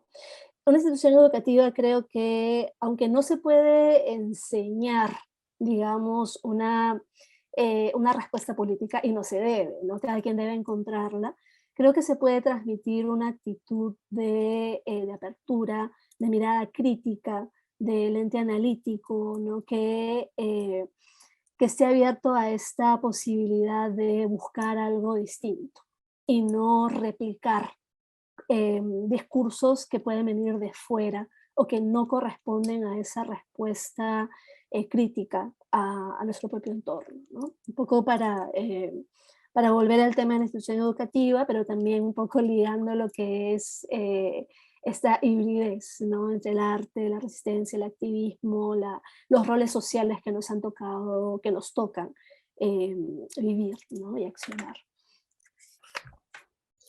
Hace un momento, justamente, Julio, tú decías, de repente más adelante puedo mostrar algunas imágenes, ¿no? Ya nos habías compartido las imágenes del carnaval y te preguntas, ¿no? ¿Cómo el año que viene o en la próxima celebración se tocará el tema de la pandemia? Y recordé que este año yo fui a la fiesta de la Virgen del Carmen de Paucartambo. Y claro, yo también me preguntaba eso junto con Rodrigo Benza porque estábamos ahí. eh, y en realidad la pandemia estaba ahí, ¿no? Estaba ahí no solo en el cubrebocas, estaba ahí ante la ausencia de cubrebocas, ¿no? Pero está en los cuerpos de alguna manera, estaba también en los cuidados, en las restricciones, que sí cambian todo el ciclo festivo, ¿no? Y uno se tiene que rehabituar al ciclo festivo. pero me gustaría que en este momento, justo para que también los participantes, los que están viendo por el Facebook o que están aquí también en el chat, a través de imágenes que de repente podamos compartir u otras experiencias, puedan conectarse un poco más con esas prácticas que ustedes están o han investigado, ¿no? Así que no sé quién quisiera empezar a mostrarnos un poco más, un cachito más, ¿no? No se puede todo, pero un poco más de eso. Ujú.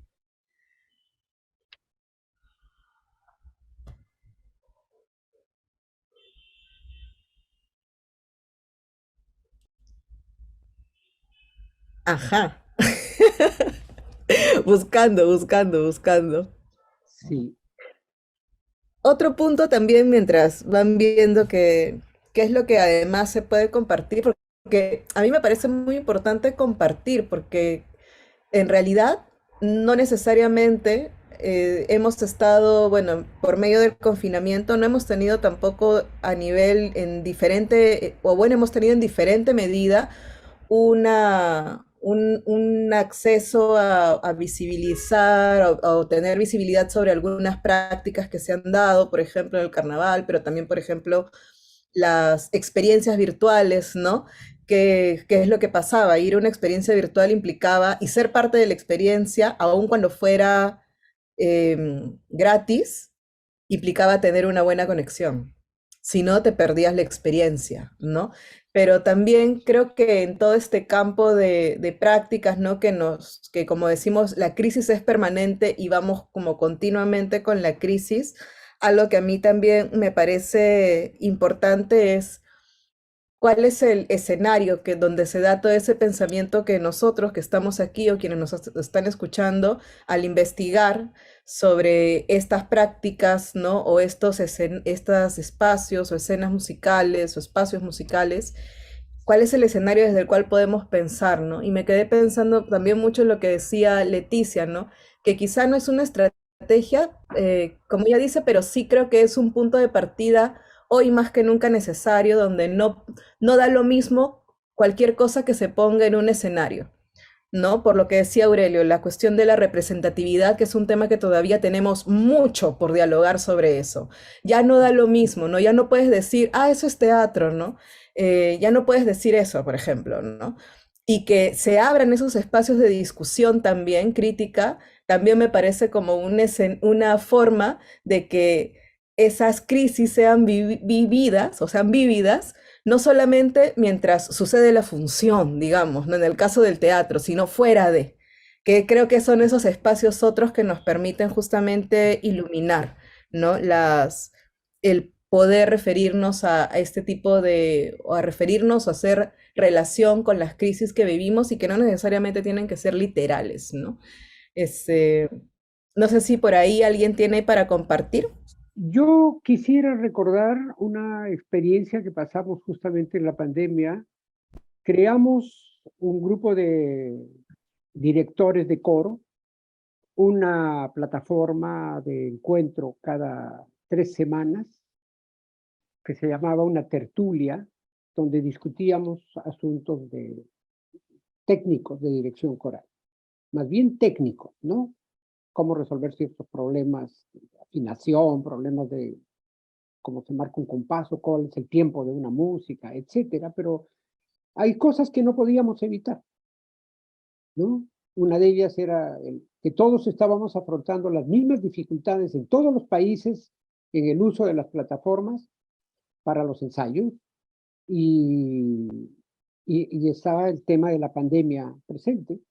Pero entonces surgió la idea de hacer un gran video con coros de todos los países cantando una canción que nos involucrara a todos.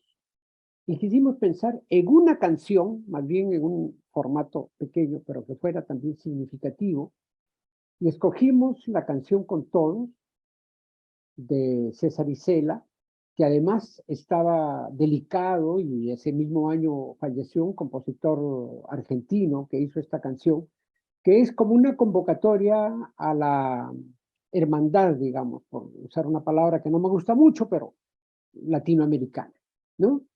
Y una vez que se grabaron, fueron cerca de 700 cantantes que participaron, y se lanzó un video por Facebook y estuvo ahí dando vueltas. Está en YouTube, pero ustedes lo pueden ver.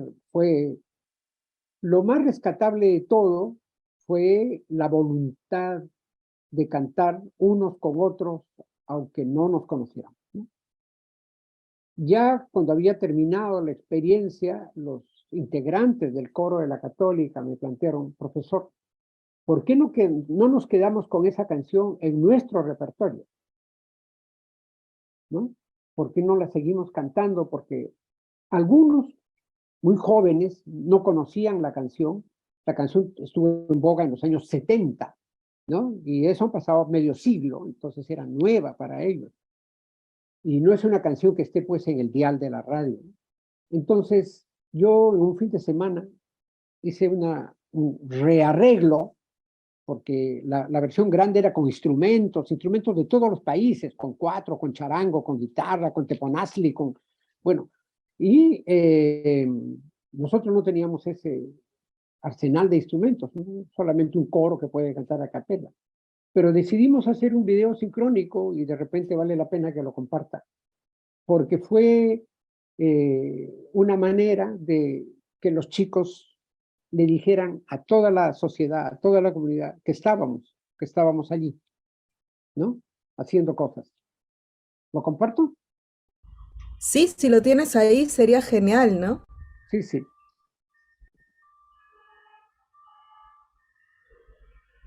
A ver.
Bueno, esta fue, digamos, una manera de que el coro siguiera siendo, existiendo, llevando la voz universitaria a la comunidad, a la sociedad, y con una canción de estas que yo llamo, recogiendo la frase de Mercedes Sosa, ¿no? Canciones con fundamento. Aquí quisiera tocar un aspecto que me parece también sustancial, ¿no? Cuando los periódicos, los medios, la cultura mediática aborda el papel de las artes en circunstancias de crisis, tiran de la cuerda de la emocionalidad, ¿no? De que la canción sirve, la música sirve para que te olvides de los problemas y te distraigas y te relajes, ¿no? A lo mejor es una manera legítima de ver las cosas, pero no, yo no creo que el arte deba cumplir el papel de cortina colgada mientras tú combates tu depresión, ¿no? Yo creo que en la medida que se cantan ciertas cosas, esto es más que la letra, más que decir que cantemos todo lo latinoamericano, porque era cantar una música que nació en algún lugar que tiene puntos de encuentro con nosotros, ¿no? Que tiene una tradición histórica de las danzas de pañuelo, ¿no? Que están regadas por todo el continente. Es decir, realmente qué tan hermanos somos si no nos conocemos, si nos interignoramos, ¿ya?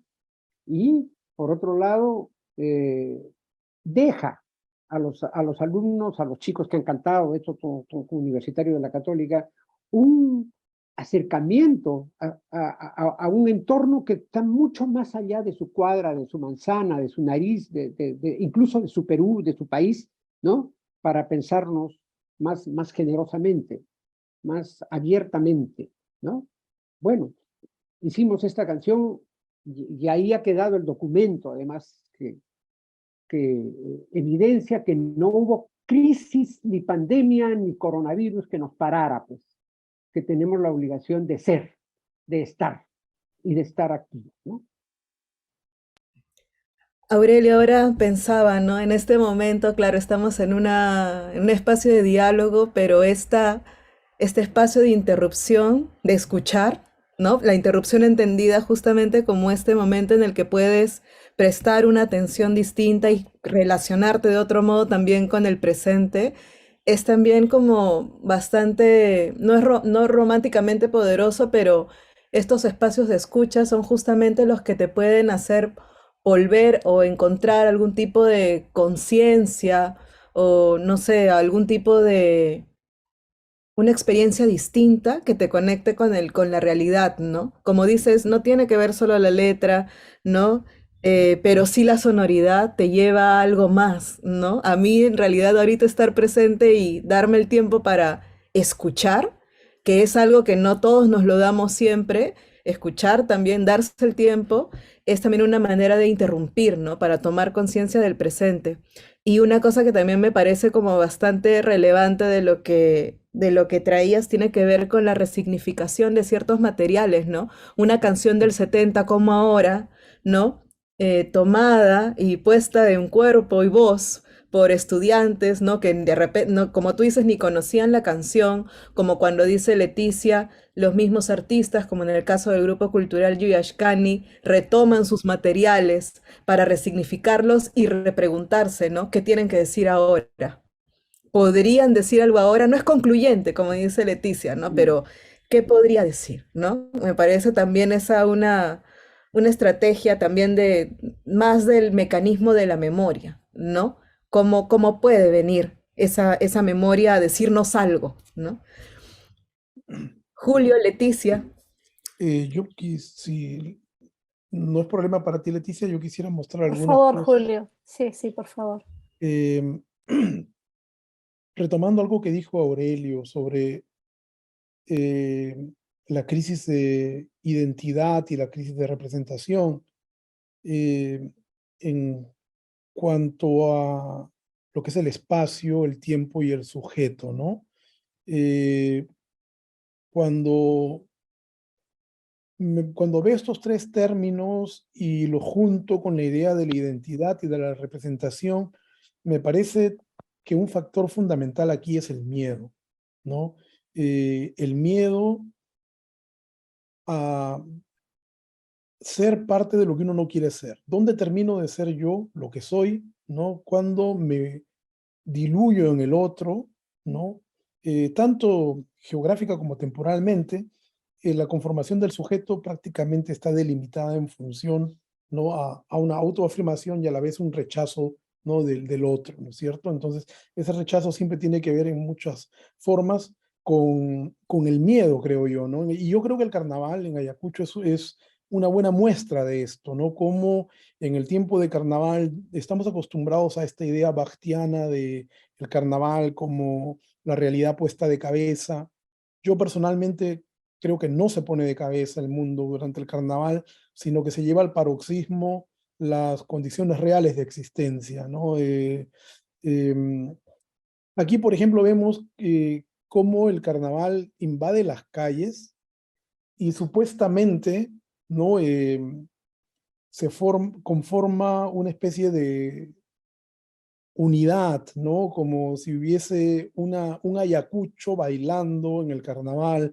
Sin embargo, cuando uno mira detenidamente, ¿no? Lo primero que llama la atención es que, por supuesto, buscan a las mujeres más guapas, a las mujeres más blancas para que estén adelante, ¿no? Hay toda una distribución social de los miembros de la comparsa, ¿no? No dejan de existir las diferencias porque se genera este comunitas, como diríamos en la antropología, ¿no?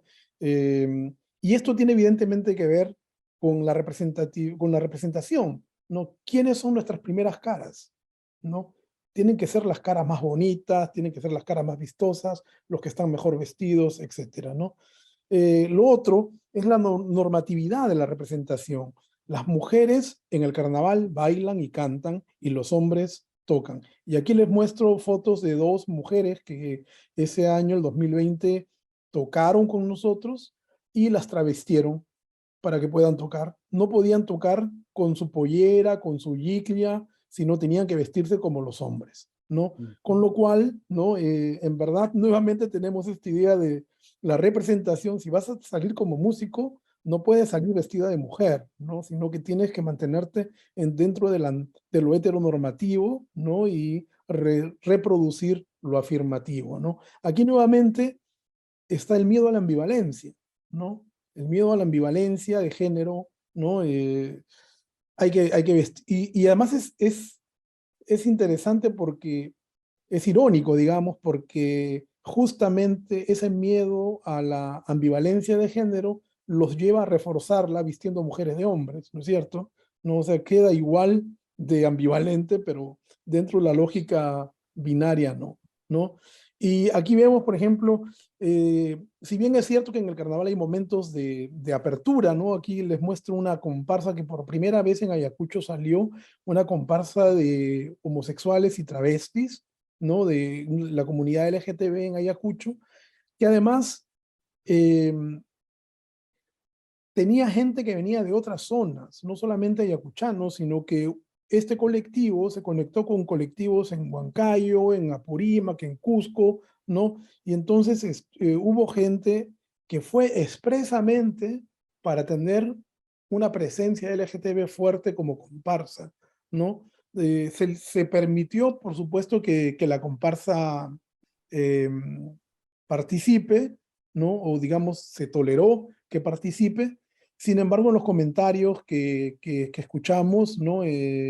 Cuando estuve allí, evidentemente se reflejaba también ese miedo, ¿no? De que, bueno, sí, claro, tienen derecho, ¿no?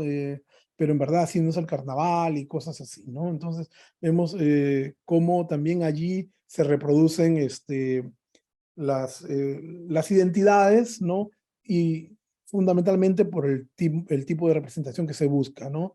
Lo otro también es la pasividad o la supuesta pasividad del público, ¿no? El público participa, ¿no? Y el público registra, ¿no? Aquí en la foto podemos ver cómo el público, un miembro del público hace su propio documento. Antes tú eras el antropólogo, la antropóloga que llegaba y grababa. Ahora graba todo el mundo, ¿no? Entonces, también me quedo pensando, ¿no? ¿Qué datos generamos nosotros? Los datos que yo genero inmediatamente se convierten en, o sea, la danza, por decir, de una comparsa se convierte en dato etnográfico. ¿En qué se convierte esa grabación en el celular de un fulano como el que está ahí grabando? ¿No? Preguntas que nuevamente tienen que ver con el espacio, el tiempo y el sujeto, ¿no? ¿Quién es el sujeto de la enunciación? ¿No? Bueno, ahí vemos, ¿no? Ahí nuevamente la comparsa travesti, ¿no? Y que entran con una tunantada, ¿no? O sea, no es la música del carnaval ayacuchano. Baile elegante. Tunantada de Huancayo, Sí, de Jauja más bien. exacto, ¿no? Entonces, como es una especie de transgresión doble, ¿no?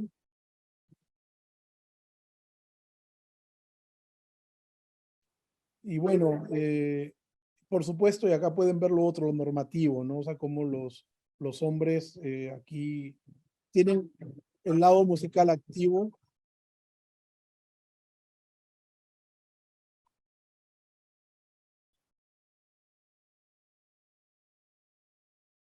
Las mujeres a lo sumo cantan, ¿no?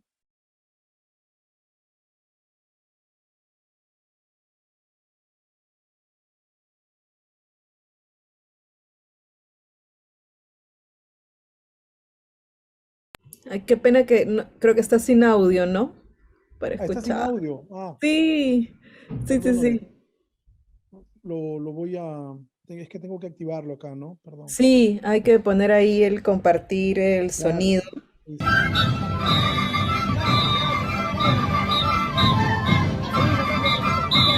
Ahora sí lo escucho. Se Y escucha, bueno, se eso, escucha. sí, Ujú.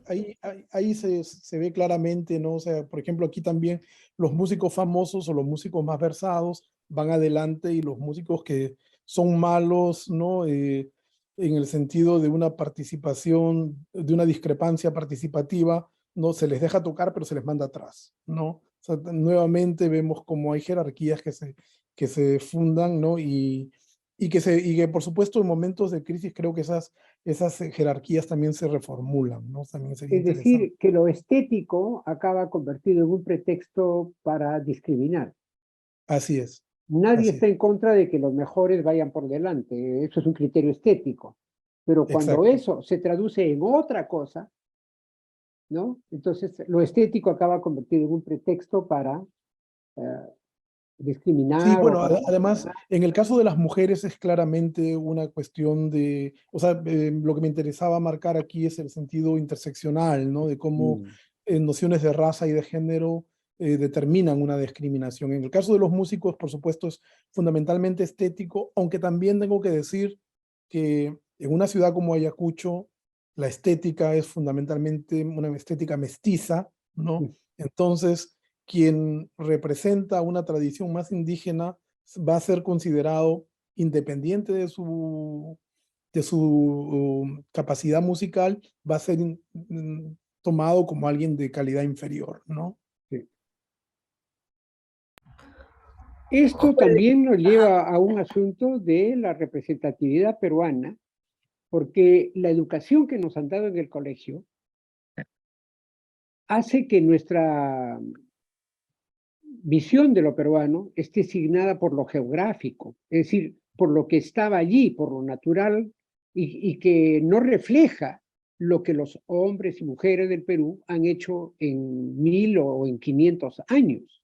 Es decir, el Perú es costa, sierra y selva, no dice nada de los Así peruanos. es, así es. Más bien dice de los accidentes que están allí, porque eso, es decir, el mar está, pues, ¿qué vamos a hacer? Está allí. La cordillera de los Andes está allí, no hacemos nada con eso.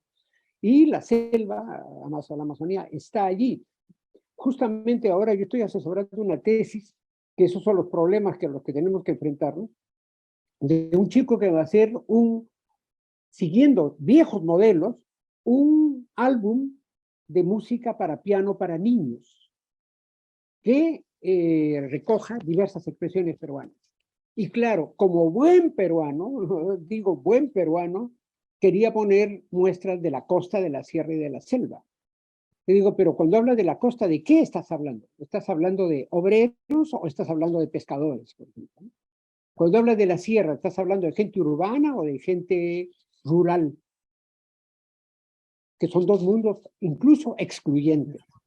¿no? Claro. Y si hablas de la selva, ¿de cuál selva estás hablando? ¿De la selva de Loreto, de Yurimaguas, o estás hablando de la selva de Puno,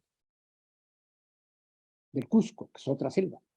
Entonces, ¿por qué no pensar en una representatividad, por ejemplo, por regiones, por ocupaciones, por, por producción económica? Porque no es lo mismo pescar que cosechar la papa, ¿no?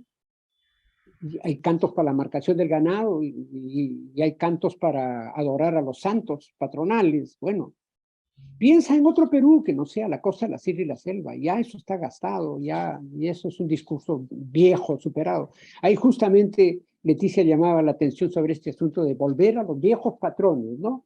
Van cambiando las circunstancias, pero ciertos patrones se van repitiendo, reiterando, como si eso no hubiera que modificar. Sí, y creo que también como que otra vez vuelve esta idea de la crisis está ahí. O sea, la cuestión es cómo las miramos, ¿no? Cómo vemos más allá de la fiesta lo que está sucediendo ahí y qué decisiones se están tomando. Leticia. Sí, súper interesante, o sea, es como me quedé bastante temas para considerar. Eh, es bien interesante pensar en cómo repensamos el imaginario peruano precisamente en tiempos globales, ¿no? O sea, de qué manera la crisis de la representatividad, la crisis identitaria, está en diálogo con diversas crisis en espacios hemisféricos, en espacios transatlánticos, ¿no? En Ujú. diálogos que eh, no se nos habían ocurrido, ¿no? De repente hace, no sé, o sea, 20 años, 30 años, ¿no? Ha estado ahí, pero ahora es precisamente por este tema de la hiperconectividad, está bastante presente, ¿no? Incluso en las juventudes, ¿no? En los grupos más jóvenes. Am, pienso en dos cosas, ¿no? Uno, pienso en las luchas, en los movimientos sociales transnacionales, específicamente los feminismos transnacionales, ¿no? Estoy pensando, por ejemplo, en el himno Un violador en tu camino de las tesis, que se ha replicado en diferentes lugares del mundo, pero que un poco volviendo a la idea de que no es un eco, ¿no? Sino una resonancia, ¿no? Que los grupos de mujeres que han eh, presentado esta canción en las calles desde las ciudades chilenas, peruanas, colombianas, hasta España, Francia, que han traducido las canciones de alguna manera, están encontrándose en esos espacios de resonancia y repensando también su propio lugar como mujeres en un mundo en el que la violencia de género pues está totalmente expandida, pero que toma formas particulares dependiendo del contexto, ¿no? Como Julio estaba mostrando, ¿no? Esa relación con identidades, con sexualidades disidentes en espacios, en diferentes espacios en el Perú, trae reacciones distintas tradicionalmente o en lo contemporáneo, ¿no? Y lo segundo que se me ocurre también, estaba pensando un poco en el coro de madrigalistas que presentó Aurelio, ¿no? En cómo sí es cierto que está cambiando todo, que volver a lo viejo no es un camino que pueda traer apertura, pero sí es necesario revisar el archivo, o sea, sí es necesario ver lo que se ha hecho antes a modo de recordar por qué camino hemos venido y qué caminos se están abriendo. Entonces, en ese sentido, eso es un minuto nada más. Quería compartir, espérense, tengo que compartir sonido, ¿verdad? Porque si no, no se va a escuchar. Está acá. Este es un fragmentito de el final, casi el final de la puesta de El teatro es un sueño que Yuyeshkani presentó en el marco del FAE en marzo. Es súper interesante porque es un retornar a personajes de su repertorio, ¿no? Está Alfonso Canepa, ¿no? Están personajes de Sin Título, están personajes de hecho en el Perú, están tomando las calles como viniendo del pasado, pero no para repetirlo, sino para ver qué es lo que viene, qué se recicla, qué continúa. Y esa presencia fantasmagórica también es una presencia que sónicamente cala, ¿no? En la audiencia que está en las calles, ¿no? Algunos fuimos porque sabíamos que era parte del FAE, otros andaban por ahí, por el centro de Lima y se encontraron con esto, ¿no? Es menos de un minuto. Adiós, solo el clarín, vamos allá. Oh, patria, por ti morir quiero yo y todos con honor. Paloma blanca, ciudad de mis ensueños, coloso místico, guardián de mi ciudad, ansío libertad y amor. Ansío libertad y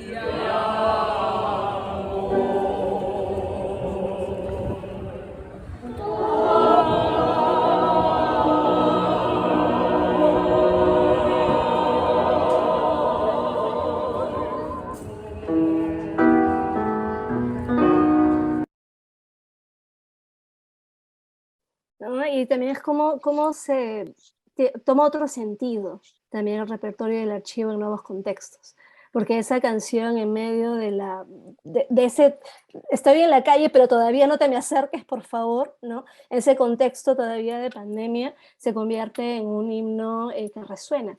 Y se sentía esa energía, ¿no? En las personas en las calles, en este momento en las calles. Entonces eso, ¿no? Revisitar un poco el pasado, pero no pensando en repetirlo, sino en cómo nos permite una mirada hacia otros futuros. Y que también implica de parte de los artistas actualizarse. Yo vi a Yuyashkani en la Ciudad de México un poco antes de la cuarentena. Hicieron una presentación en la Sala Covarrubias del Centro Universitario y fue muy bello el espectáculo porque fue enteramente una especie de concierto de todos los números musicales que habían puesto en sus diferentes montajes, ¿no? Como ahora cantando a cuatro voces, tocando instrumentos, bueno, fue como un revisitar, ¿no? La parte sonora de sus montajes, porque eso es memoria, y hay una cuestión que es muy importante, ¿no? Distinguir. Una cosa es quedarse anclado en el pasado, otra es tener la memoria de lo que ha sucedido, tener memoria de lo que se ha hecho. Eso tiene otro sentido. Yo también quisiera comentar una cosa que creo que une los tres ejemplos, tanto el de Leticia como el de Aurelio con el mío, y es que creo que la música y el teatro, que son formas de arte que son colectivas, ¿no? Cuando yo leo un poema, cuando veo un cuadro, hay una recepción individual, ¿no? Pero la música se puede oír conjuntamente, se puede bailar conjuntamente, en el teatro igual, ¿no? Uno interactúa con el público, ¿no? Crean lo que Emil Durkheim llama efervescencia, ¿no? Y yo creo que este sentimiento de efervescencia es muy importante para la identificación y para la construcción de una colectividad, ¿no? Por ejemplo, lo que tú comentabas, Aurelio, en el coro, ¿no? Evidentemente hay diferencias entre nosotros, entre los países latinoamericanos, inclusive dentro de cada uno de nuestros países, pero ese momento de unión que se crea en el cantar juntos, ¿no? Aunque sea cantar juntos a través de la tecnología, ¿no? Nos genera un sentimiento de pertenencia, ¿no? Y ese sentimiento de pertenencia es lo que no tiene la experiencia del el hombre, la mujer común, que no tiene la posibilidad de compartirlo. Entonces, no hay cómo generar comunitas, ¿no? Sino simplemente queda en una experiencia personal. Y ahí yo creo que radica el poder, digamos, del arte como una forma de, como un canal de expresión, ¿no? Para generar justamente este sentimiento de pertenencia, de esta efervescencia. Sí, me gusta mucho esa palabra, ¿no? Efervescencia, porque obviamente en la efervescencia podemos estar o sentirla quienes participamos, pero también es cierto que una parte de esa efervescencia puede quedar cuando existen reflexiones sobre la experiencia y podemos justamente transitar esa memoria o hacer que lleguen hacia otros, como en los espacios de diálogo, este diálogo va a quedar registrado en el Facebook, ¿no? Y también por medio de las distintas publicaciones u otros espacios de conversación que se abran en diferentes lugares. Y creo que esa es justamente la motivación de seguir creyendo que es necesario que exista una revista, ¿no? No es solo una revista más, sino es otro espacio más que puede empezar a unirnos, ¿no? En estas inquietudes que podemos tener en diferentes espacios y que pueden, a partir de quienes están viendo este diálogo también, pensar dónde han estado mis efervescencias, ¿no? De tal manera que yo pueda comunicarlas, socializarlas, mías en mis creaciones o que yo he visto y que quiero comunicar, ¿no? Así que ya estamos en los minutos finales. Me gustaría que de repente compartan Leticia, Julio, Aurelio, algo para despedirnos de este diálogo que podría ser enorme, ¿no? Podría seguir y eso es lo bueno, puede seguir, puede continuar, ¿no? Porque no está agotado.